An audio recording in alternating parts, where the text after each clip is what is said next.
गुलाची त्याच्यासाठी लागणारे वस्तू सांगते. जायफळ, आला, गुळ, नेटापत्ती आणि दूध.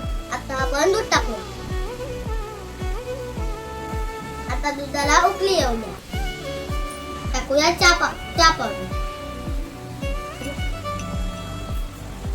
आता याला उकळी येऊ द्या. आता आपण टाकूया आला. टाकूया आपण जायफळ. पण मिक्स करूया.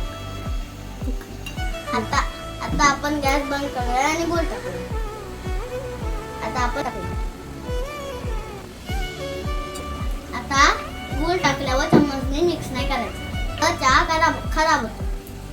आता चहाला उकळी आलाय. आता आपण घालून घेऊया. आता आपण त्याच्यात टाकूया. तयार झाला गुलाचा चहा. आता या पिया.